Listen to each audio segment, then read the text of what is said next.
everything's a bit serious. I can find myself coming to thoughts that I never had. You can't see yourself. And so everybody's got huge blind spots. Like, when I'm driving, I'm often like starting to change lane and I'm about to run into someone. And same with blogging and writing. You have huge blind spots, perspectives I've never thought of. And I never think about it until somebody either brings it to me or asks me a question that makes me realize I never thought about that. And, that's true. And, and that invalidates or whatever. So, yeah, make sure it catches. If it doesn't, we can do it in my office.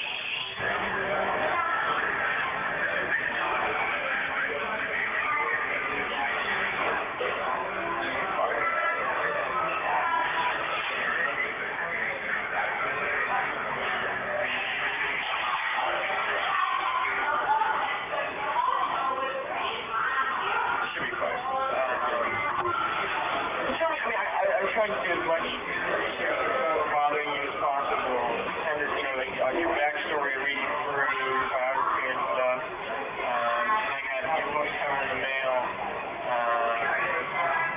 But can you tell me a little about how you got into blogging on? Did you just start with blogging?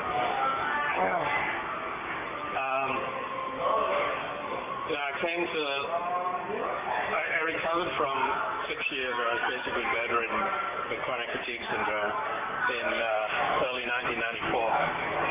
So I made like a 2/3 recovery.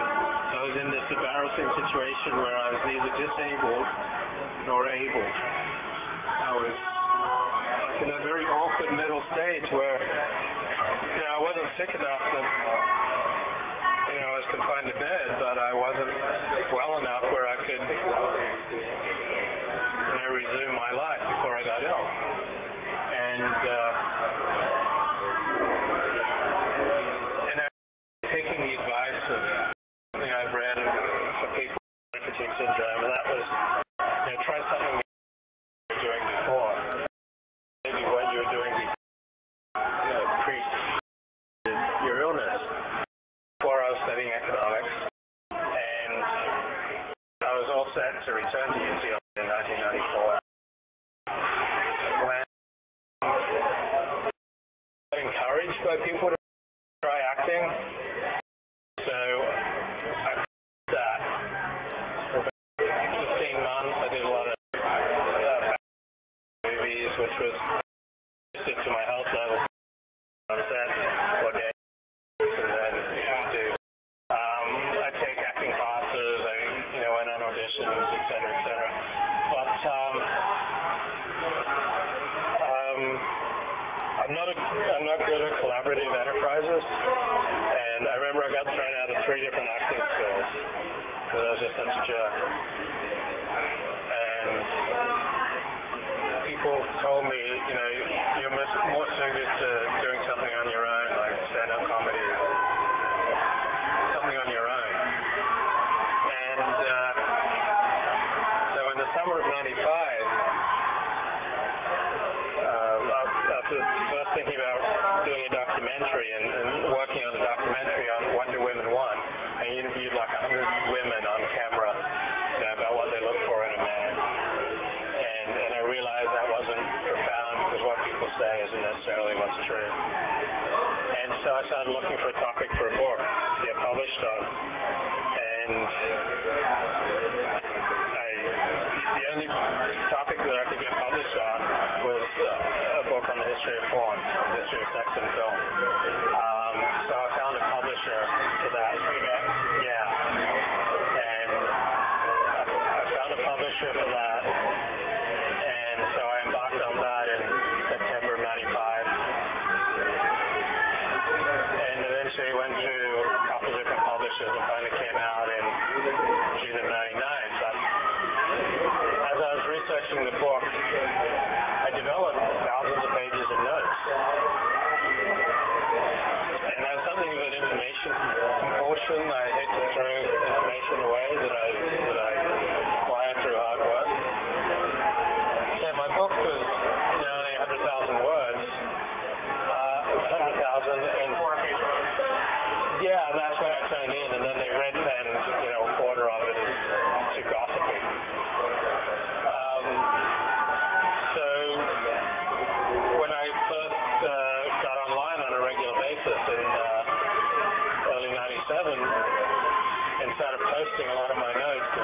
focus groups, people complained and told me to set up my own website. And so when I first sort of thought to buy a computer, which was July 2nd of 1997, went out and bought a computer, took it home, and within an hour I had my first blog post up on my AOL account. And within 3 months I was earning my living from my blog posts. I bought the domain name lukeFord.com, and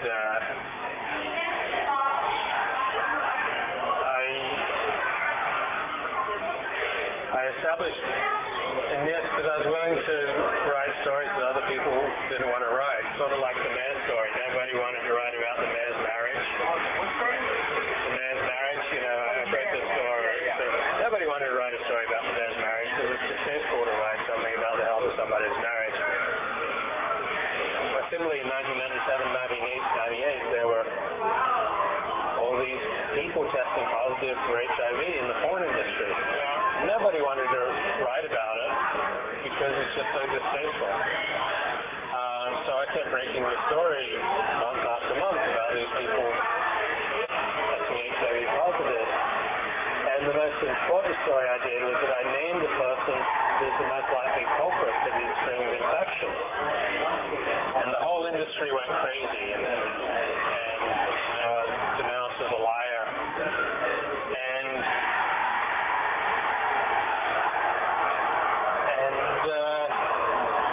it eventually came out that the guy was indeed HIV positive and the most likely, though not established, cause of infection to upwards of a dozen people, a dozen women.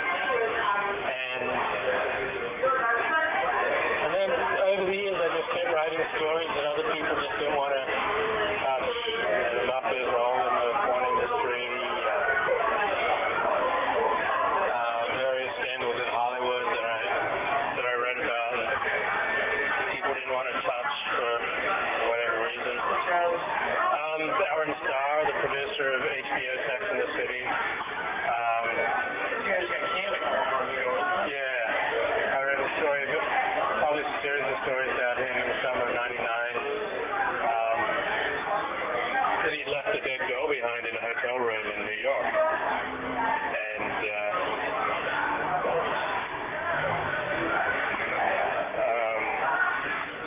because he had very powerful connections, his wife was a powerful publicist, etc., etc.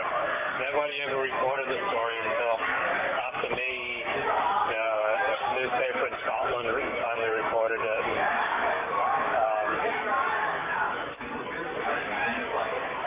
So that was one example. I did another story in December 1998 about an actor who says he was blackballed from Hollywood because he wouldn't blow certain people that David Geffen and Barry Diller told him to blow. And when I published that story, my website got hacked, and the serving company that was serving my website for the internet lost like $50,000 because all their websites went down. And my host was also my sponsor, so I was making $3,000 a month.